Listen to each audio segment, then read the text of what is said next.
Bonjour chers amis, quel bonheur de vous voir. Les yeux entrouverts pour certains, je le sais. Si vous avez fait une grasse matinée, c'est pas grave. Vous allez avoir beaucoup d'énergie ce matin avec un homme. J'ai l'impression d'être sur CNews. Mais vous êtes toujours sur C8, chers amis, ne vous trompez pas. Mais vous pouvez évidemment le retrouver avec notre délicieuse Christine Kelly. C'est monsieur Marc Menant. Bonjour Marc. Jordan, enchanté. Alors ça fait plaisir, parce que vous, ça fait longtemps que je vous reluque. Je vous dis, faut qu'il vienne sur mon plateau, et on a réussi à trouver. Mais ça, c'est votre truc. Vous dites à tout le monde, oh, je suis là, à l'affût, j'ai mon fusil, tac, je tire, vous êtes paralysé, vous venez. Donc vous le dites à tout le monde. Non, je ne le dis pas à tout le monde. Il y en a à qui je ne le dis pas. Vous regarderez, je vous enverrai les liens. Ceux avec qui ça s'est mal passé sur la question du salaire. Bon, allez, c'est parti, cher Marc. On commence notamment avec ce livre, Ces destins qui ont fait l'histoire. Oui. Je crois que Christine Kelly est dans l'histoire aussi. Oui, c'est-à-dire qu'on faisait une émission sur CNews, sur l'histoire. On racontait des personnages. C'était extraordinaire de faire jaillir du passé et de faire croire qu'on a été leurs compagnons en trouvant les petites anecdotes. Et Christine, elle a le sens des questions.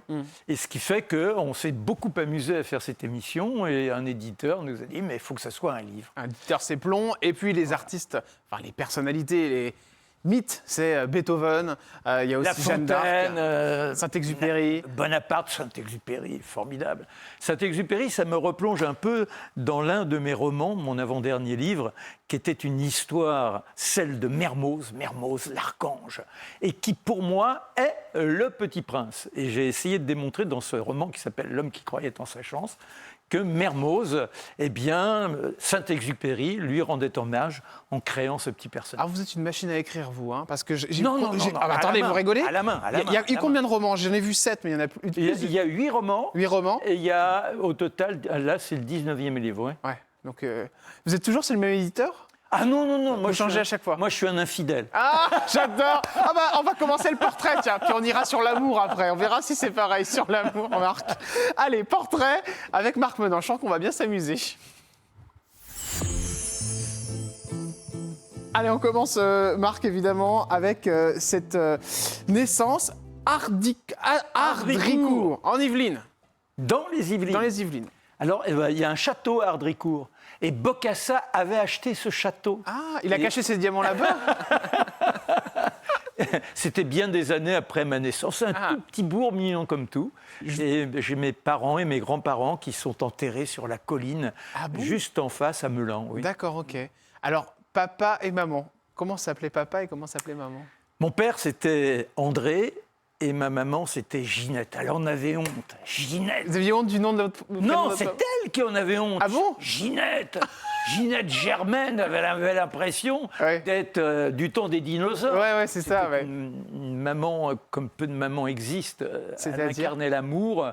Et c'est une vie de misère. C'est-à-dire qu'elle s'est retrouvée à 14 ans à être femme de ménage. Et toute son existence, elle a été condamnée à nettoyer la poussière chez les autres. Et c'était une femme d'une générosité invraisemblable et qui a tout fait pour ses enfants. On est 3. Et grâce à elle, à ses sacrifices, on a pu suivre des études. Et même si les fins de mois étaient difficiles, je me souviens un jour, j'avais cassé une bouteille d'huile en allant faire les courses. Ouais. On n'a pas eu d'huile jusqu'à la fin du mois parce qu'on ne pouvait pas acheter une deuxième bouteille d'huile. Okay. Mais on ne s'est jamais rendu compte que les choses étaient aussi rudes pour elle. Et comme elle avait besoin d'oublier la servitude, on a eu la chance aussi de partir en vacances. Et on est parti en vacances avec une tente que mon père avait réussi à louer, qui était une tente de l'armée américaine. Il est allé chez un paysan, on était en Normandie, à Villerville, là où a été tourné le fameux film avec Gabin et Delon, du roman de mon camarade... C'est pas grave, ça arrive, petit trou de mémoire. Je pourrais pas vous aider sur cette histoire. Passage en hiver. Le singe en hiver, tout à fait, d'Antoine Blondin, que j'ai beaucoup connu sur le Tour de France. Et donc, il est allé chez le paysan, acheter de la paille, et on a mis ça dans des sacs, et c'était notre matelas pour dormir sous la tente. Ah d'accord, carrément, oui. Elle a suivi, maman, l'évolution ? Elle a eu le temps de découvrir un petit peu son fils à l'antenne, son fils dans ses grandes œuvres. Oui. Ou elle est partie avant ? Non, mon papa aussi. et où j'ai été très ému. J'étais jeune journaliste à RTL, et j'ai eu la chance, j'ai eu beaucoup de chance, parce que très rapidement, j'ai été adoubé par le chef du service des sports d'RTL, où j'étais entré en tant que stagiaire. On m'a dit « La cerise », on ne voulait même pas connaître mon nom. La cerise ? Oui, la cerise. T'es là pour 15 jours, après on te fout dehors. Pourquoi vous appelez la cerise ? Eh ben parce que Jacques Chaput, qui était le patron, comme les stagiaires, il y en avait beaucoup, c'était un titre générique, la cerise. D'accord, ok. Donc il marchait entre 15 coups de téléphone, les pieds sur le bureau. Bon, la cerise, t'es là pour 15 jours, on te fout dehors. Et je suis parti 3 ans plus tard et j'avais été choisi par Guy Kédia, qui était un homme, là aussi, d'une grande générosité. J'ai fait 3 Tours de France, j'ai fait les Jeux Olympiques. Et sur le Tour de France de 1975, l'arrivée était au Puy-de-Dôme. Et mes parents étaient en camping dans la région. Ça, c'est des beaux souvenirs, ouais. Et mon père m'a appelé, il m'a dit « J'aimerais bien être sur l'étape. » Alors, j'ai dit au chauffeur « Tu prends de l'avance. » Moi, j'étais sur la moto. Et à un endroit donné, au pied du Puy-de-Dôme, tu auras un gars avec un panneau RTL. Vous imaginez? Les gens sont là, Eddy Merckx, Thévenet, Poulidor. Et il y avait un type qui était là, RTL. C'était votre père. C'était mon père. Et il s'est retrouvé dans la voiture d'RTL. Il a suivi toute l'étape, enfin la fin de l'étape du Puy-de-Dôme. Et le soir, c'est la première fois que j'ai signé un autographe. On est allé au restaurant et je commande. Et le patron me dit: « Vous êtes Marc Menon, c'est vous que j'entends. » Je dis oui. Puis vous pouvez mettre le livre d'or. Devant votre père. Devant mon père. Ça, c'est des très très beaux souvenirs, forcément un souvenir d'enfance. J'ai eu la même chose avec ma mère que j'ai fait venir sur le plateau il n'y a pas très longtemps. Et c'est toujours une grande fierté de se dire, bon bah voilà, on leur montre un petit peu de ce que c'est ce milieu plein de paillettes qui souvent est éphémère, pas pour vous en l'occurrence, mais qui... Je m'accroche. Ah bah ça, c'est le moins qu'on puisse dire. Hein. Vous êtes accrochés, mais pour notre plus grand plaisir. Allez, c'est parti, l'amour avec notre cher Marc Menon. Alors, ça a commencé avec Patricia Menon, je ne me trompe pas? Oui. C'était votre première femme? Ça a été ma première femme. Avec qui vous avez eu Élodie, c'est ça? Alexandra et Élodie. Alexandra et Élodie, oui. Alexandra, elle est chercheure au CNRS, elle est docteur en biologie.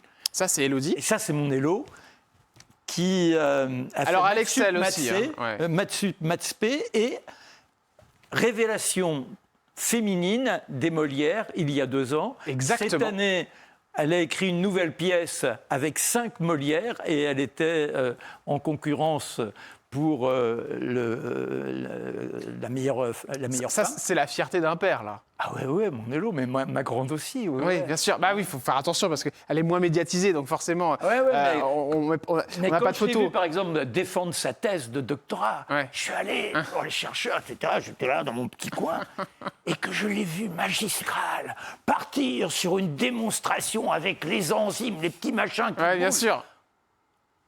Alors... Quel théâtre. Marc, c'est compliqué d'avoir un père comme vous ou pas? Parce que vous avez l'air extrêmement énergique et tellement dans votre vie médiatique, on le sent et je le vois là quand vous racontez les choses, quand vous êtes avec Christine Kelly sur CNews, vous êtes heureux, je veux dire. Et j'ai l'impression, une fois je me pose la question, est-ce que cet homme a réussi à être un bon père avec ses enfants? Parce que est-ce qu'il a réussi à être présent pour eux? Parce que vous êtes tellement dans vos histoires, dans vos récits, dans votre soif de faire plaisir aussi à nos téléspectateurs, que des fois, ça peut être compliqué pour les enfants. Non, je crois que c'est peut-être ce que j'ai le plus réussi. En vente. L'éducation. Le rôle de père. Ouais. J'ai adoré mes filles, je ne voulais pas d'enfants. Ah, vous en vouliez pas? Je ne voulais surtout pas d'enfants. Pour quelle raison vous en vouliez Parce que je trouvais que le monde était un show-strap où on butait trop souvent. Et je n'avais pas envie d'avoir la responsabilité de petit être qui aurait pu se vautrer. Comment Patricia vous a convaincu? Elle était beaucoup plus jeune que moi. J'ai toujours eu des femmes beaucoup plus jeunes que moi. Elle avait combien de différence? 10 ans? Oui, ça devait être ça. Et comment elle m'a dit, oui, c'est que tu m'aimes pas. Je lui ai dit, mais si. Ça, c'est terrible. Ah bah oui, très maline. Ouais, je sais pas. Et j'ai fini par avoir le courage d'engendrer le premier petit être qui était ma fille, Alexandra. Et puis un jour, quand elle avait 4 ans ou 3 ans et demi, Le temps de gestation, oui, puisqu'elles ont 4 ans et demi de différence. Elle m'a dit, moi, je voudrais une petite sœur.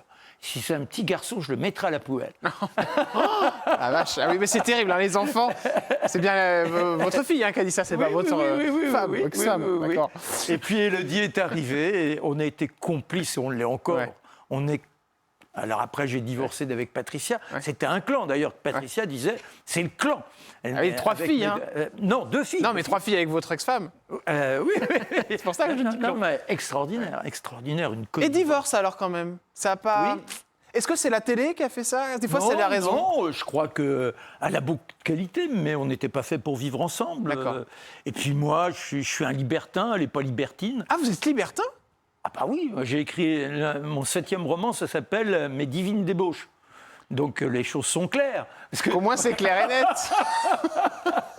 Moi, je ne peux... Mais alors, vous lui annoncez d'un coup comme ça, du jour au lendemain, que vous êtes libertin, ou elle le sait dès qu'elle vous rencontre, votre ex-femme? Moi, dès la première conversation, quand je rencontre une jeune femme, je dis, moi, vous savez, la vie, c'est d'être à l'affût de tous les plaisirs, et le plus grand des plaisirs, la réalisation suprême, c'est le plaisir des sens. C'est là où il y a la théâtralisation, où il y a le bonheur de voir l'autre dans l'effervescence. Et de là, voilà. Mais Marc Menon, c'est quoi exactement le libertinage? Parce que pour les gens qui nous regardent, peut-être qu'ils ne comprennent pas exactement ce que c'est.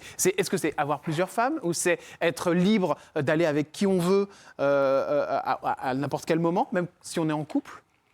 C'est ça, mais c'est aussi le fait d'aimer une femme et de la présenter comme déesse et de participer à ce que j'appelle moi les grands-messes, où elle est là dans l'extravagance de toute sa fantaisie sensuelle et où elle est conjuguée, où on se laisse emporter avec des officiants autour d'elle. J'adore parce que... mais il a une façon de dire ça qu'on a l'impression que c'est... magistral, on voit même pas. Ça. Mais oui, mais parce que vous savez très bien comment tourner les choses, vous me faites rire. Mais sans les mots, on n'est rien. Eh ben, c'est clair. Parce que moi, j'aurais dit un truc, j'aurais été vulgaire, forcément. Oui, c'est un peu une partie fine, votre histoire, quand même. Non, tu es en partie fine. Oh. Oui, mais c'est un peu ça, quand même. Chez soi. Marc, c'est un petit peu ça. Non, une messe. Une messe. Mais non, il y a quelque chose de magique, de féerique. Ça vous emporte, ça vous grandit. Vous terminez la soirée avec la femme et vous repartez comme 2 collégiens. Oui, la fierté de bougres qui ont passé un moment d'incandescence. Oui, je reprends le mot. C'est très joli. C'est très... Vous allez m'avoir à chaque fois, décidément. Marc, aujourd'hui, est-ce que vous êtes toujours avec Laurence? Oui. Donc c'est bien votre compagne actuelle? C'est ma compagne, oui. Voilà, parce qu'on a une petite photo où vous êtes fait un petit bisou, je crois. Il me semble que c'était... voilà, hop, voilà. On l'a chopé, celle-ci. On la voit pas beaucoup, là, du coup. Oui, c'était la seule... Et parce qu'elle est dans les médias, si je ne me trompe pas. Non. C'est une femme étonnante qui a des enfants et elle a failli perdre son petit dernier quand il avait 1 an. Oh. Elle était avec son ancien mari au Brésil. Et puis, soudain, elle dit « Mais il est où Théodore ?» Et les 2 grands disent « On ne sait pas. » Alors, elle se met à courir partout. Et au Brésil, vous savez, il y a des kidnappings. Alors, je dis « Mais c'est pas possible, ils sont rentrés. Ils m'ont kidnappé mon enfant. » Et puis, elle monte, elle descend. Elle retourne à la piscine où elle était passée une première fois. Ouais. Et en voyant la bâche, elle s'était dit « Bon, tant mieux, il ne s'est rien passé. » Et là, elle soulève la bâche. Et il y a une poupée de chiffon qui flotte. Elle plonge. Elle sort... le petit bambin qui ne bouge plus, et elle lui redonne la vie. Incroyable. Et là, l'enfant, elle appelle les secours, l'enfant est conduit à l'hôpital, et on lui dit, écoutez, s'il survit, il y a peu de probabilité, s'il survit, il sera tétraplégique et aveugle. Et 3 jours après, on lui rend cette poupée de chiffon, et elle va lui redonner vie. Et aujourd'hui, il est là, le bonhomme, il va, il vient, il est brillant, il est drôle, voilà. Et c'est une femme extraordinaire. Et je lui ai dit, il faut que tu en fasses un livre. Elle a fait un livre, j'espère qu'on va trouver un éditeur. Bien parce sûr, que ça vous prend au trip, c'est extraordinaire. Je vous vois, vous êtes très ému en parlant de cette histoire. Est-ce qu'aujourd'hui, il a des séquelles, cet enfant? Non, moi, je l'ai connu, il ne tenait pas debout. Je l'ai connu, il avait 3 ans, il tombait. il était un petit perroquet, il avait toujours la main dans la bouche. Et puis eh bien voilà, en étant avec lui 24 heures sur 24, d'abord au départ, il n'avait plus aucune tonicité. Elle levait les bras, il retombait, les jambes, elle passait la main devant les yeux, il ne se passait rien. Et elle l'a stimulé. La raison c'est le fait d'avoir été... Non, mais la raison, pour quelle raison il a été dans l'eau? Il est tombé? Un enfant d'1 an, il est allé, il vous échappe à la surveillance. C'est pas quelqu'un qui avait tenté quelque chose. Vous parliez de kidnapping, c'est pour ça, je me suis dit, ça se trouve, c'est quelqu'un qui... D'accord. Voilà. Et il a son frère et sa grande sœur et qui se sont intéressés à lui, et tout ça l'a porté. Et aujourd'hui, il va bien, le petit bonhomme, il va bien. Il suit des études un peu en retrait, mais non pas par manque d'intelligence, c'est parce que il écrit pas très bien, il a quelques problèmes de dextérité, mais sinon, non, il est formidable. 2 filles, est-ce que vous avez voulu en avoir une 3e? Ah non, non, sûr et certain. Ah non, sûr et certain. D'accord. J'ai d'ailleurs eu une très très grande histoire d'amour avec une jeune femme qui a voulu un enfant, et je lui ai dit jamais. Et elle est partie, et là j'ai connu la plus grande détresse de mon existence. Ah ouais, à ce point-là? Ah ouais. Je ne savais pas qu'on pouvait souffrir comme ça, par défection d'amour. D'accord. C'était à cause de cet enfant que vous ne vouliez pas? C'était au moins ce qu'elle m'a dit, oui, et je pense que c'est vrai. D'accord. Et c'était une femme formidable. D'ailleurs, elle était connue dans les médias, elle s'appelait Caroline Avon. Mais bien sûr, oui. Et... mais je ne savais pas du tout que vous aviez été en couple avec Caroline Avon. Bah oui. Voilà. Ok. Différence d'âge aussi, hein, Marc? Ah oui. Mais dis donc, quel âge elle a, Laurence? Vous avez combien de différence avec Laurence? Il y a un peu plus de 10, là, je me trompe? Ah bah oui, non, on a 26 ans de différence. 26 ans de différence. C'est pas compliqué, ça, Marc? Pas du tout. La différence d'âge? Mais moi, j'ai 3 ans d'âge mental, c'est elle qui est plus vieille. Oui, non, mais ça vous arrange bien. Mais c'est un coquin, celui-là, alors. J'ai toujours calculé en âge mental. Oui, bien sûr. Donc 3 ans et demi, et ça n'a pas bougé, j'ai pas évolué. Il y en a, ils disent, mais si, travaille un peu, tu vas arriver à être grand. J'y arrive pas. C'est un petit peu fou, quand même. Hein. Oui, complètement fou. Oui, voilà, c'est bien, comme ça, au moins, je suis sûr. Oui. Bon. Fou, je ne bois pas, je ne fume pas, j'ai une vie d'ascète. On y vient. 11 février 1900. Oula. Moi, je ne sais pas quand on aime. Et j'aime la vie, on ne compte pas. Vous voulez pas que je dise votre âge? Non. D'accord. Vous voyez, mais j'ai pas d'âge. Je l'ai senti. J'ai arrêté de compter. Enfin, j'ai arrêté d'accepter qu'on me souhaite mon anniversaire quand j'avais 35 ans. Ah oui, d'accord, ok. Comme ça, au moins, c'est réglé. Interdit. Marc, qu'est-ce qui vous dérange avec le temps qui passe? Qu'est-ce qui vous dérange le plus? Il ne passe pas. D'accord. Vous savez bien qu'il passe quand même. Ah mais non, mais si vous partez de ce je veux dire, les cheveux qui blanchissent, Qu'est-ce qu'ils ont mes cheveux Mais non, je vous dis pas... Mais Marc, vous allez me mettre mal à l'aise. Alors que vous savez très bien que pour je me les fais teindre. C'est vrai. Pour qu'ils soient blancs. Ah ouais, c'est ça. Mais il serait capable de me faire j'étais n'importe quoi, celui-là. Vous savez que vous êtes quelqu'un de très fin. Et d'ailleurs, ça a beaucoup alerté sur les réseaux sociaux à un moment temps. Les gens pensaient que vous étiez malade. Parce que vous êtes super fin. Vous avez toujours été fin comme ça? Ah, toujours. J'ai le poids de mes 18 ans. C'est-à-dire? Je pèse 62 kilos et 500 grammes. Et tous les matins, incroyable, je fais 1 heure de gym. C'est la première chose que je fais.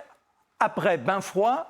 Et ensuite, je regarde le poids. Si je fais 62 kilos et 800 grammes, pas de petit déjeuner. Ça commence comme ça. Mais ça veut dire que pour avoir cette finesse-là, ce poids-là, vous faites super attention. Ah bah oui, mais moi je mange avant tout des graines, des fruits. Mais moi, ce que je cherche, c'est l'énergie. Je ne cherche pas à vivre 300 ans. Ouais. Je veux être bien. Ouais. Je veux être porté. Est-ce que la maladie vous a touché, Marc? Non. Jamais? Non. Mais là encore, j'ai écrit d'ailleurs sur la médecine, et l'année dernière, j'ai sorti. Sur la médecine nous tue. Oui, mais j'ai écrit l'année dernière également l'inquiétante histoire des vaccins, et en même temps, c'est l'inquiétante histoire des vaccins et de la médecine. Ça vous a causé des problèmes, ça, ce livre? Oui, tous ces livres-là, vous basculez dans... soit vous êtes complotiste, soit vous êtes obscurantiste, soit vous êtes un fou, alors que je démontre, c'est-à-dire que je ne prends que... Moi, j'ai une formation scientifique. Donc, ce qui m'intéresse, c'est de mener un raisonnement et d'avoir des points d'appui. Je ne me lève pas le matin en disant « Ouais, Non à la médecine. Non. Vous n'avez jamais fait de vaccin, Marc Menon? Ah non, jamais. J'en ai eu 6. J'en ai eu un et ça s'est très mal passé, c'est quand j'étais tout petit. Et après, j'ai piqué, quand j'ai commencé à être journaliste, j'ai été piqué à l'époque, vous aviez le petit fascicule, c'était chez Air France qu'on trouvait ça, c'était du côté de Montparnasse. J'ai été leur piquer un petit fascicule, et puis après, je faisais les tampons, machin, etc. Et j'ai fait le tour du monde comme ça. Vous avez été menacé suite à vos dires dans vos livres? Non, ça c'est pas vrai. Non. J'ai des gens qui me traitent de tous les noms ou des confrères me disant que c'est intolérable, qu'on n'a pas le droit. Des confrères des animateurs télé, des oui, juristes? Oui. Et pourtant, je ne fais que prendre des termes. Alors je dis, mais t'as lu mon livre? Ah non, je ne lirai jamais. Alors que je prétends, il n'y a pas un seul des éléments figurant dans le livre qui soit comme ça une extrapolation. Là, je ne fais pas le romancier. Je fais une enquête extrêmement sérieuse. Je crois que nous ne sommes pas faits pour être malades, que la maladie correspond malheureusement soit à un environnement qui est délétère, soit à un mauvais comportement d'hygiène de vie. Mais théoriquement, on est fait pour être dans une bonne résonance et d'être porté par la santé. Donc aujourd'hui, c'est vraiment... vous êtes végétarien? Je suis pratiquement végétarien. Et vous faites vos graines vous-même, enfin ce genre de choses? Ah mais moi, faut que ce soit simple. Hein. Et avec Laurence, c'est pareil. C'est-à-dire, quand on est... la pauvre, elle doit manger des graines toute la journée non, aussi. mais elle est comme moi, donc elle fait du sport, machin, etc.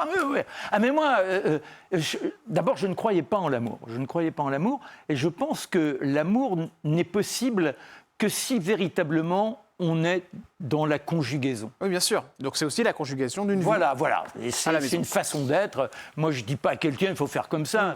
On vous suit ou pas? C'est même pas on suit. On communie pas. Coulisses de la télé. Encore la messe, vous voyez? Oui, la grande messe. Tiens, tu m'étonnes, la grande messe. Allez, fais rire. Les coulisses de la télé, c'est maintenant avec Marc Menon. Vous êtes un petit coquin, Marc Menon. Allez, vous avez fait des études pour être officier radio dans la marine marchande. Oui. Et quand même, ce que j'aime beaucoup chez vous, c'est que vous avez été, et ça on adore, et les téléspectateurs adorent, un surveillant scolaire et un professeur de mathématiques. Ouais. Donc vous avez connu le monde de la scolarité avant qu'il soit ce qu'il n'est aujourd'hui. C'est-à-dire l'ancien monde de la scolarité, c'est-à-dire là où les profs étaient respectés, entre guillemets. C'est une vérité, ce que je dis, je pense. Oui et non, parce que... En grande partie. C'est ce qu'on nous dit souvent, que maintenant ça a c'était en divergé. 1970, donc il y avait eu 1968, et on dit que la grande rupture, elle se fait à ce moment-là. Mais moi également, je crois à l'éducation décalée, c'est-à-dire que j'étais à Rosny-sous-Bois, et à Rosny-sous-Bois, il y avait déjà les têtes de l'art, mais moi, quand j'étais gamin, j'étais tête de l'art. Alors ces bougres-là, ils n'allaient pas m'impressionner, je savais comment ils fonctionnaient. En général, celui qui cherche à vous provoquer, c'est parce qu'il a besoin d'attention, il a besoin de respect. Oui, il y a une faille. Et si vous lui dites, dis donc, toi, tu vas pas me parler... Moi, j'ai organisé avec des mômes qui étaient menacés presque d'arrestation, si je puis... Je leur ai fait faire des concours de billes.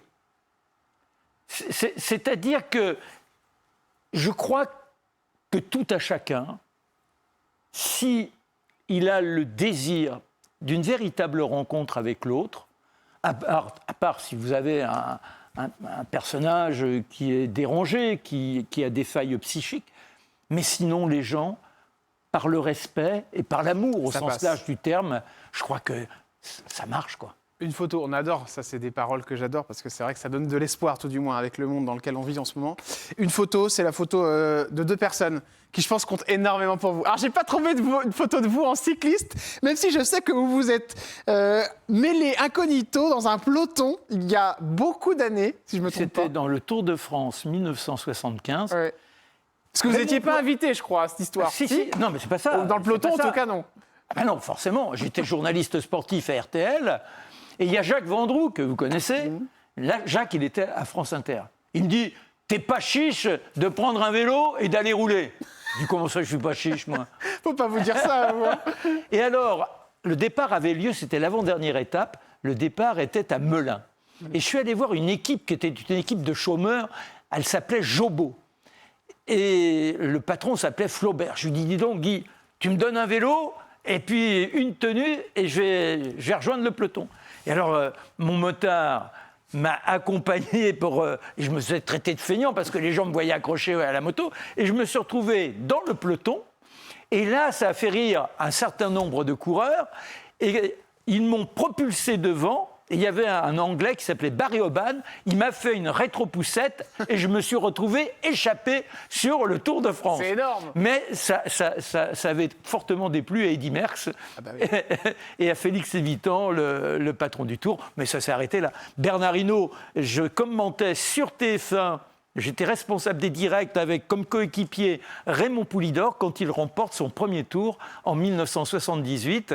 J'avais à mes côtés, en commentaire, donc c'était moi le responsable, je tenais le rôle de pasteur aujourd'hui, j'avais Raymond Poulidor, Léon Zitrone et Bernard Giroux qui est disparu avec Didier Pironi. Je suis le seul survivant. Vous voyez que faites attention. Hein. Notre survivant reste avec nous. On va se retrouver dans une petite poignée de secondes, chers amis, juste après la petite réclame qui arrive quand on est dans les années 70-80. Voilà. La petite réclame. Mais vous allez entendre un son que vous adorez, chers amis. Oui, parce qu'on va parler de cette époque-là que j'ai adoré moi aussi. Même si j'étais pas trop né, mais j'ai découvert ça après. Écoutez cette musique, chers amis. Ça va vous donner des petits souvenirs. Voilà! Fallait le temps que ça arrive. Mais quand c'est arrivé, c'est arrivé. Ça vous dit quelque chose? Forcément.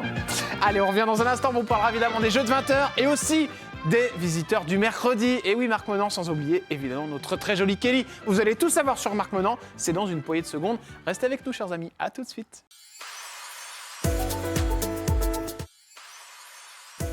Vous êtes sur C8, chers amis, avec un homme extraordinaire. Ah, vous vous en souvenez de ce générique?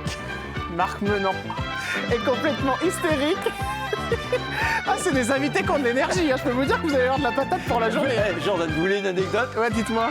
Alors, on plaisantait, c'est une équipe extraordinaire. Jean-Pierre Descombes, un type chaleureux comme il n'est pas permis. Maître Capello, alors mon neveu. Je lui ai fait faire ses premiers dérapages. On faisait c'était moi qui conduisais. Ouais. Et personne ne voulait monter avec moi, sauf lui. Il était accroché derrière. Il me disait « Encore, mon cousin, encore !» C'était extraordinaire. Jacques Solnès, voilà, au milieu, qui était le patron. Et un jour, toujours dans les défis, au moment des répétitions, je me mets nu à mon poste. Et le réalisateur a filmé ça, et le soir, il l'a passé en image subjective. Il y a une fraction de seconde où, tac, on s'y met. Il était nul, quoi. Mais c'était déjà terminé. C'est incroyable, cette histoire. Oui, je vous jure, mais c'est ça, vrai. Je ne savais pas du tout que c'était passé. Alors, on va reparler, évidemment, Maître Capello. Il est juste là, ça me fait très... Mais lui, c'était... J'aurais adoré le rencontrer. C'était un numéro, quoi. Ah oui. Ah non, mais les soirées des jeux de 20h, c'était des instants de potache, avec un sens de l'amitié. Je dirais un sens de la camaraderie, pas de l'amitié. Ouais. L'amitié, c'est quelque chose de plus puissant. C'est-à-dire qu'il pouvait y avoir de la chamaillerie et ça fonctionnait toujours. Mais il n'y avait même pas de chamaillerie. C'était le bonheur d'être ensemble, de déconner, de vivre quelque chose sortant de l'ordinaire. On arrivait dans les villes, mais on avait l'impression parfois d'être les Rolling Stones. Bah oui, c'est normal. Quand on faisait les petits papiers de Noël, il y avait 10 000, 15 000 personnes qui étaient là, et on passait invraisemblable. Vous avez eu des contacts avant que Maître Capello nous quitte? Non, mais on était très peu nombreux à son enterrement. Ah ouais? Ouais. Pour quelle raison, Marc? Je ne sais pas. Jean-Pierre était là, bien évidemment. Il y avait Patrick Rouland aussi, qui était l'assistant préparateur de l'émission. Patrick Préjean. Ouais. Puis pratiquement, c'était tout, quoi. Vous y étiez? Oui, oui. Ça vous a fait de la peine qu'il y ait peu de monde? C'est fou, hein? C'est là à quel point on se rend compte que la célébrité, des fois... Non, mais il n'y a pas de célébrité comme l'amitié, tout ça. Moi, j'avais 18 ans et il y avait un jeune garçon que je considérais comme un frère, d'une certaine façon. Je lui ai rendu de beaux services. Entre autres, j'avais volé la voiture de mon père pour le raccompagner au service militaire dont il était déserteur. Et un jour, il me dit « Ah, j'ai la cousine de ma copine, tu verrais comme elle est belle. » Oh là, j'ai dit on va ensemble. Elle me dit « Non, je suis fatigué. » Et ce jour-là, j'ai compris, j'avais 18 ans. Non, mais c'est vrai. Oui, je comprends. Ce jour-là, j'ai compris qu'on n'avait pas d'amis. Ouais. Que c'est formidable d'être dans la sincérité avec les gens. Ce qui compte, c'est ce qu'on donne à un instant donné. Mais ne jamais vous dire qu'ils vous accompagneront. Et puis d'abord, il n'y a rien à demander aux autres. Donc, il ne faut pas attendre, oui, c'est vrai. Voilà. Une petite vidéo à vous montrer d'un homme qu'on aime évidemment très fort, qui est venu nous voir il y a quelques temps chez Jordan. Regardez, c'est monsieur Jean-Pierre Descombes qui vous fait un petit clin d'œil et qui est très touchant parce que vous le savez, il était atteint par la maladie. Il est toujours d'ailleurs atteint par la maladie. Regardez, on en parle juste après. Bien sûr, il a assuré les dernières années en tant qu'animateur plateau des jeux de 20 heures. Et il a fait avec moi également pas mal d'émissions. Voilà. Et c'est un garçon qui m'épate. Et je ne savais pas qu'il soit aussi doué en histoire. Je ne savais pas. Vous le regardez sur CNews ? Oui, je le regarde. Le participe présent du verbe mener. Menant. Évidemment, le participe présent. Présent du verbe mener, oui. Menant. Bon, t'étais juste... Jean-Pierre, formidable. Voilà. Formidable. Ouais, un beau bonhomme. Qui vit des moments très difficiles en ce moment et on l'embrasse très fort. Atteint d'une saloperie. Un sacré bonhomme. Un sacré bonhomme. Très gentil. La gentillesse, on sent. La gentillesse incarnée, une sincérité. Il aime le public. Ouais. Ah bah oui, c'était le ni oui ni non hein, pour vous, cher ami. Si vous savez plus ce qu'il faisait, c'était ni oui ni non évidemment. Et puis il avait évidemment. Non mais le contact avec le public, formidable. Regardez-le. Voilà. Ravi. Il vous a appelé quand il a eu la maladie? Non, quand il a commencé. Non, Jean-Pierre, on s'est un peu perdu de vue. C'est ce que je vous disais tout à l'heure. Moi, j'aime beaucoup la sincérité, l'instantanéité. Et puis après, c'est comme le voyageur, il ne s'encombre pas des bagages. C'est-à-dire que les souvenirs, moi je ne suis pas un homme de souvenirs, j'ai très peu de photos, ça ne m'intéresse pas. Mais en revanche, dans ma tête, oui, j'aime beaucoup Jean-Pierre Descombes. J'aime pas parce que ça fait numéro de violon, non. C'est vraiment quelqu'un qui d'une très très grande humanité. Au contraire, vous avez été déçu par certaines personnalités, Marc Menon? Je m'en fous, il n'y a pas à être déçu. C'est ce que je vous dis. Dès lors que vous dites il n'y a pas d'amis, vous n'êtes jamais déçu. C'est une bonne réponse. Mais non, vous n'avez que de bonnes surprises. Avec une autre émission qui va vous dire des choses. Bah oui, c'est vraiment là, on a le roi des émissions qui nous ont marqués, puisque c'est évidemment les visiteurs du mercredi. Même époque, je crois. C'était avant. C'était à 2-3 ans de différence, je crois. Ça vous rappelle les souvenirs? Oui, parce que c'est là que j'ai inventé le commentaire dans l'action. Bien avant Nicolas Hulot. Vous pouvez expliquer ce que c'est exactement? Le commentaire dans l'action, c'est-à-dire que Christophe Izard m'a contacté. Donc c'était et il m'a dit, moi c'est Robert Chapat qui m'avait fait venir sur ce qui s'appelait Antenne 2 à l'époque. Il m'avait contacté sur le Tour de France. Hein. Il me dit, dis donc, ta place elle n'est pas à la radio, l'avenir c'est à la télévision, il faut que tu viennes avec nous. Et je signe un contrat pour la 2, et même pas un an plus tard, eh bien, j'ai trompé, entre guillemets, Robert Chapat, car Christophe Izard m'a demandé de venir pour m'occuper du mercredi après-midi pour faire une tranche pour les gamins. J'ai dit, je veux bien, une seule condition, c'est d'avoir carte blanche. Et s'il y a des mômes qui sont condamnés à regarder la télévision le mercredi après-midi, je veux qu'ils vivent des choses grandes par procuration. Alors, je vais faire des sports d'aventure, je me mettrai dans l'action et je raconterai ce qui se passe dans ma tête. Et la première fois que je l'ai fait, j'ai sauté 2000 mètres en parapente, c'était du Brévent, au-dessus de Chamonix, et j'ai raconté ce qui se passait dans ma tête. Et de là, j'ai multiplié, et j'ai couru pour la première fois, j'ai couru 2 fois les 24 heures du Mans, c'était mon rêve de gamin. J'ai été le premier à mettre une caméra dans la course, c'était en 1979, et on a été primés, c'était pour les visiteurs du mercredi. Photo qui arrive avec 2 personnes, Brock et Schnock, ça vous rappelle des souvenirs? Oui, je suis sûr, chers amis, que vous êtes devant votre télé, vous dites c'est pas possible, ça fait tellement longtemps, je les avais... J'ai pas changé, hein. Non. J'étais déjà un vieux schnock. C'est extraordinaire. Dorothée, vous me faites rire. Dorothée, vous avez des nouvelles? Parce que vous avez travaillé avec elle. Ouais, elle était belle. La première fois que je l'ai vue, c'était justement avant que j'entre dans le métier. Et il y avait un personnage qui s'appelait Gérard Cyr. J'étais entré en contact avec lui. C'était un grand monsieur. C'est lui qui a écrit les films de Jean-Yann. D'accord, bah oui, bien sûr. Et Gérard Cyr, je lui ai écrit. Il m'a reçu, il faisait une émission sur France Inter, il m'a présenté à Christophe Izard, qui avait été chargé par la 3 de trouver les nouveaux talents de la télévision. Et l'après-midi, il y avait les frères Jolivet, il y avait Dorothée, et j'étais là et on se succédait. Et c'est comme ça donc que j'ai rencontré Dorothée, dont ce n'est pas le vrai prénom, et on a repris le métro ensemble. Elle était belle, belle, belle, belle. Autre personnalité, c'est Claude Pierrard. Ah oui, mon j'adorerais. Si vous avez ses coordonnées, il faut absolument que j'ai pas ses coordonnées. Ah là là. Je vous dis, je suis un fugitif. Bah oui, moi. Mais alors Claude Pierrard. Oui. Avec Alors, on a fait d'abord... C'est Auguste. Comment s'appelaient les animaux déjà? Non, mais au départ, c'était Acilion. Ça s'appelait Acilion et sa bande. Et après, c'est devenu Croque-Vacances. Croque-Vacances, voilà, c'est ça. Mais ils avaient deux prénoms, je Oui, crois. mais les ça, animaux. je n'ai pas fait cette partie-là. C'est Moi, Augustin, je sais plus comment j'ai ça fait avec Claude la première version. On était en alternance et ça s'appelait Acilion et sa bande. C'était une sorte de grenouille qui était animée en direct par Boris Chegam. Et on parlait avec Acilion. Alors, Acilion, il apparaissait sur l'épaule, il venait, il grenouillait devant nous, etc., etc. Et Claude, même chose, c'est un garçon. Ouais. On terminera avec Swazik Korn, parce que Swazik Korn a aussi bercé l'enfance de beaucoup d'enfants. Ouais. Pas de nouvelles non plus, je suppose.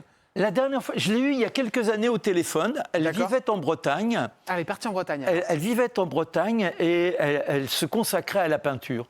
Elle a un d'accord. côté- Elle est dans la peinture maintenant. Oui. Ok. Et que des peintures mortes. Et voilà, un côté très poète. Elle avait connu une grande histoire d'amour. Son mari est mort, c'était un ancien chanteur. D'accord. Et qui après travaillait dans les plateformes pétrolières. Et grâce à lui, j'ai pu visiter une plateforme pétrolière au moment où j'ai écrit mon premier roman qui se passe sur une plateforme pétrolière. Pourquoi ils ont décidé tous ces gens d'arrêter quelque Non, part c'est souvent le métier qui s'arrête. Ouais, pour eux. C'est pas, oui, le métier s'arrête. C'est-à-dire que vous êtes une incarnation, soit vous avez la chance de pouvoir remonter sur le manège. Moi, j'ai connu des petits déserts. À chaque fois, miraculeusement, j'ai pu rejaillir. Un désert qui était le plus compliqué? Le désert le plus compliqué, ça s'est passé, ça devait être en 1993, quelque chose comme ça. Je me suis retrouvé sans travail. Caroline Avon est partie du jour au lendemain. Et mon père a enchaîné 3 cancers. Donc je me suis retrouvé sans boulot. Je me suis retrouvé sans cette femme que je vénérais. Et mon père, qui était un homme admirable, qui a été rongé par la maladie pendant 10 ans. Et quand j'allais le voir, moi j'étais torturé, j'étais dans une tourmente invraisemblable. Je passais d'épaule, c'est-à-dire le côté glaciaire, avoir froid, soudain des fièvres inouïes. Et quand j'allais voir mon père, il me disait, écoute, moi je suis en train de mourir, alors tes histoires d'amour. Et je comprenais qu'il me dise ça. Voilà, c'est...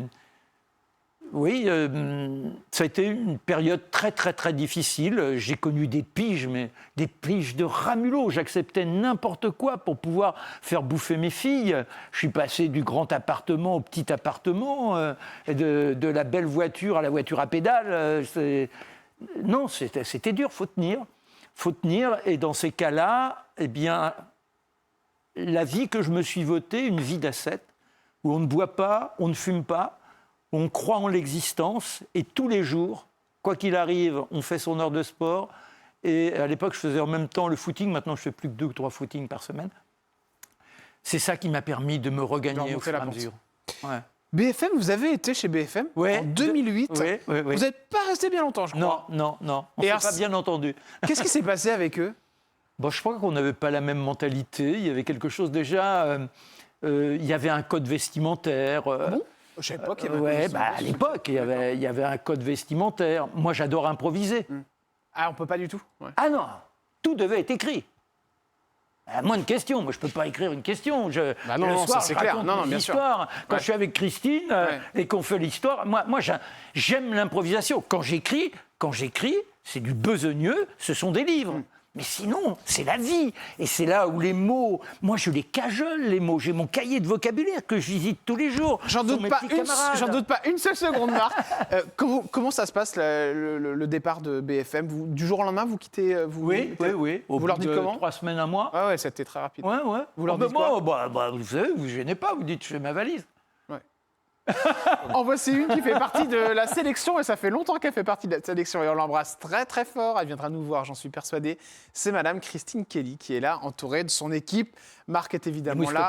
Charlotte Dornelas. Oui, formidable. Dornelas, je ne sais pas si on met le S. S. Dornelas, qu'on embrasse très fort. Et puis 2 autres compères, évidemment. Dimitri et Mathieu. Dimitri qui est très drôle aussi. Ouais. Alors, vous vous amusez avec elle. Vous faites des vidéos, vous vous mettez en d'Artagnan. Non, mais j'ai vu des trucs hallucinants. Ouais. J'ai l'impression qu'il n'y a aucune limite. Tout est... Vous êtes heureux, quoi. J'ai l'impression que vous avez 14 ans quand vous êtes avec elle. Ah, mais il faut voir, si vous arriviez sur le plateau 2 minutes avant, vous n'en viendriez pas. Vous diriez, ça ne peut pas être une émission d'information aussi sérieuse. Mais il y a des fois où quand même vous vous clashez tous les deux ou pas du tout? Ça t'est arrivé? Non, il y a eu une fois, pour être franc, il y a eu un petit clash, mais qui n'a pas vraiment été un petit C'était clash. dû à quoi J'ai jamais su pourquoi. C'était une sorte de contrariété qui a été instantanée. D'accord. Mais c'est trop fort ce que l'on vit. Et qui c'est qui est revenu Il n'y a même pas eu. Il y a eu un moment comme un... Vous savez, c'est le moment où vous êtes là en plein soleil et vous demandez pourquoi il y a un nuage qui passe. Ouais. Et juste après le nuage, c'est à nouveau le soleil. Donc il n'y a même pas eu à dire quoi que ce soit. Dernière personnalité et les questions cash arrivent dans un instant. Ouais. Mais très bavard, notre. Tu vois, j'ai tellement de questions à lui poser. C'est Éric Zemmour, évidemment, parce qu'il a été un personnage de cette émission. Il est parti dans l'émission parce qu'il est parti en politique et on ne le reverra plus chroniqueur, certainement pas, ou dans beaucoup d'années. Est-ce que vous avez été déçu? Non, moi je ne connaissais pas. J'ai découvert Éric Zemmour 2 minutes avant le générique. D'accord. Donc je ne le connaissais pas. J'avais plutôt un a priori négatif. Comme tous les connards, c'est-à-dire que moi je me veux... au moins c'est honnête. Mais non, moi je me veux un peu gaucho, etc. Ouais. Enfin, quand je dis gaucho, moi je suis un anarchiste. Ouais. Les lois m'emmerdent, etc., etc. Je l'ai remarqué. Donc, le libertin, c'est un anarchiste. Oui. Et quand on m'a dit, tu vas bosser avec Zemmour, je dis, bon, très bien, moi je vais pas... Mais vous n'étiez pas super chaud, quoi. Ah mais non, mais moi ça m'est égal. Moi je suis devant le micro. Vous êtes content? Non, ce qui compte. Mais a priori, voilà. Mais c'est un garçon très très très chaleureux et très brillant intellectuellement et avec lequel on peut avoir des discussions en échange. Et il accepte complètement la contradiction. Il a changé depuis qu'il est parti dans le milieu politique? Non. Vos relations ont changé? Ah pas du tout. Vous parlez? Ah oui, bien sûr. On déjeune, je sais pas, une fois tous les 3 mois. Il va bien? Mois. Il va très très très bien. Il a été déçu de cet échec en politique? Bon, ça l'a marqué, mais moi je lui dis c'est pas un échec. Ouais. C'est pas un échec. Un échec parce qu'il est mais non, mais pas un type président. Qui part de... Non, mais d'accord. Oui. Non, mais c'est pour ça que je dis ça. Quand vous voyez Pécresse, qui est en dessous de 5%, que vous voyez Hidalgo à 2%, etc., lui, il arrive de nulle part. Et là, je ne parle pas de ses idées. Ouais. Mais il n'y a pas dans l'histoire un personnage venant de rien qui, soudain, atteint 7,5%. Donc, vous l'avez mis en garde? Ah non, mais moi, Mais quand vous avez de la sympathie pour quelqu'un, de l'amitié, vous ne le mettez pas en garde. La vie appartient à tout à chacun. C'est affamant et infamant de dire « fais attention ». Dernière question, Marc Menant. Est-ce qu'il vous a parlé d'une envie de redevenir chroniqueur? Non, mais je ne crois pas. Il a un jour sauté, il s'est choisi un chemin et l'engagement qu'il a pris vis-à-vis du public le mobilise. Il n'aurait pas cette indécence d'avoir dit « suivez-moi » et puis maintenant, en réalité, il fait plus beau si je mène une autre vie. Bonne réponse. On continue avec les questions cash de Marc Menant. C'est parti. Allez Marc, c'est parti. Quand on s'appelle Marc Menant, on touche combien sur Face à l'info avec Christine Kelly par mois? Pas beaucoup. Ah bon? Pas beaucoup. D'accord. Si je dis par exemple, je sais pas, allez, 4 000 € par mois à peu près? On est à peu près dans ces eaux-là? Ouais, entre 4 et 5 000 € par mois?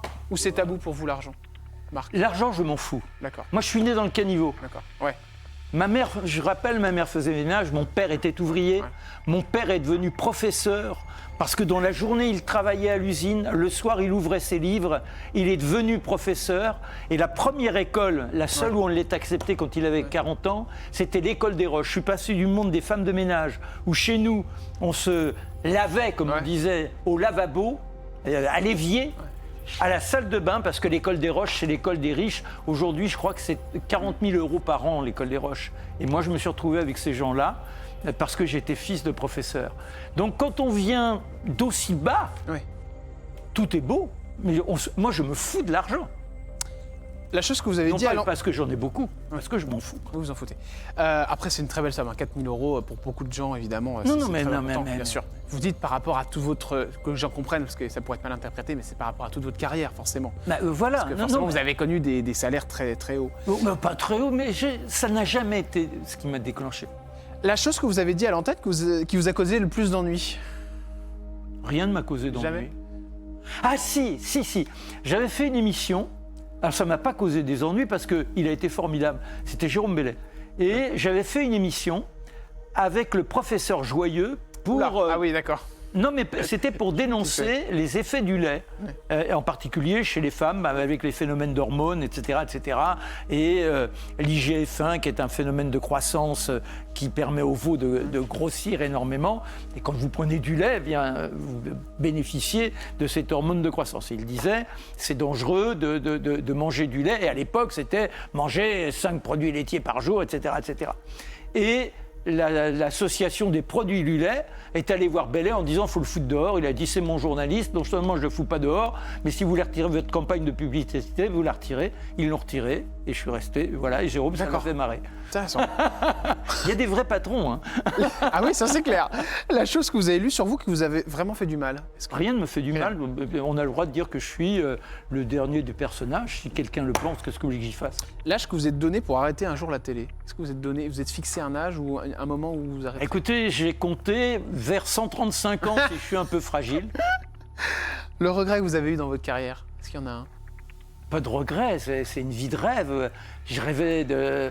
Ouais, vous vous rendez compte, j'ai fait toutes les grandes antennes, les petites antennes, dans tous les domaines, j'ai même présenté un jour le journal de 13h sur TF1 à la place d'Yves Mourouzi. Donc j'ai eu que des friandises, que des délices. Non, extraordinaire. La plus belle chose que Christine Kelly a fait pour vous? D'être à mes côtés. D'être à vos côtés. Ah, le montant de votre retraite? Je sais pas. La question qu'on vous pose quand on vous reconnaît dans la rue? Ah, ce qui est étonnant, il y a différentes périodes. Quand je présentais les jeux de 20h, c'était à la limite, ah Marc, machin, etc. Ni oui ni non. Et aujourd'hui, les gens, c'est très étonnant parce qu'il y a un côté respectueux. Ah, vous êtes formidable. Si on avait eu un professeur d'histoire comme vous. Ah ouais, c'est intéressant. Non, mais bon, c'est très valorisant. Votre plus gros complexe, Marc Menon? Est-ce que vous en avez un? Non, j'ai aucun complexe. Non. Un coup de gueule en ce moment? Ah oui, le coup de gueule déjà, alors ils seront nombreux, mais le premier, c'est le massacre de la langue, l'écriture inclusive, la partition de la nation, les femmes qui portent le voile. C'est-à-dire que moi, on ne peut pas me dire que je suis raciste. J'aime les gens noirs, jaunes, rouges, etc., etc. En revanche, je n'admets pas que l'on parte que l'on souille le mot liberté en obligeant quelqu'un, quand je dis ou qu'elle s'oblige, à porter une tenue qui l'exclut du principe citoyen. Que la langue inclusive, où on a été inventé des sexes homo, quel est un genre, quand on dit votre éminence à un évêque, c'est une éminence, et pour autant, j'ai pas l'impression qu'il est déshonoré. Et puis si on prend le médecin, alors on va dire la médecine, j'ai rencontré la médecine ce matin. Bonne réponse. On vous sent vraiment pris dans vos combats. Non, ouais, parce que c'est un massacre. On a la chance d'avoir l'une des langues les plus extraordinaires. Et avec toutes les subtilités. Et imaginez, alors par exemple, je l'ai dit l'autre jour avec Christine dans l'émission, le slogan des mousquetaires. Oui. Une pour une, tous, toutes. Vous vous rendez compte? La langue, c'est une musique, c'est quelque chose qui vous emporte l'âme, c'est quelque chose qui vous dynamise. Il faut que ce soit dans la fluidité, tous les petits arrangements de la tonalité, et on va la saccager. Quelle honte, quelle honte, quelle honte. Et que j'aime les femmes, je leur dois tout. La chose que vous aimeriez qu'on dise le jour où vous ne serez plus là? Reviens tout de suite. Un épitaphe? On pourrait presque pas mal ça, aussi. Ouais, je reviens de suite. Vous savez, comme les concierges dans le temps. La question qui vous ferait quitter un plateau télé? Aucune. Parce que je me veux prince de la liberté. Et si quelque chose est formulé qui me choque, j'essaierai d'avoir la force des mots. Et dernière question. Enfin, c'est pas une question, c'est plutôt un message que vous adresseriez à Christine Kelly, quelque chose que vous ne lui avez peut-être pas encore dit. Oh, ma belle Christine, bien, il est des cadeaux dans l'existence et c'est rarement celui de la belle rencontre. Et tu fais partie de celles-là, elles sont très rares et je l'apprécie au quotidien. On rit beaucoup et on s'emporte. Et là, on a créé un petit bébé, c'est notre Olive, et je suis très fier de l'avoir sur les fonds baptismaux avec toi. Merci beaucoup Marc Menon, c'est terminé pour ces questions cash et cette émission qui se termine. J'ai passé un moment délicieux avec vous. Vous êtes plein d'énergie, Vous m'avez vidé les batteries. Je suis rincé. On s'en retrouve. Il faut rester au moteur atmosphérique. Ah oui, il faut rester au moteur atmosphérique. Ah, j'en peux plus. Il m'a fatigué. On se retrouve dès demain sur C8, chers amis. Je vous embrasse très fort. Je vous rappelle que le livre de Marc Menon s'appelle Ces destins qui ont fait l'histoire. Et c'est évidemment avec notre très jolie Christine Kelly qu'on embrasse très fort et qui est tous les jours avec vous sur Face à l'info, CNews, évidemment. La sœur. Notre chaîne sœur. Ouais, j'ai toujours du mal à le dire. À demain. Parce qu'une fois, j'avais dit la chaîne petite sœur. On m'a dit pourquoi petite. Alors maintenant, j'ose plus dire. Ah, mais les histoires de famille, c'est toujours compliqué. La famille. Ah, mon pauvre monsieur. Salut Marc. À bientôt. Salut. À bientôt, Jordan. À demain sur C8. Ciao.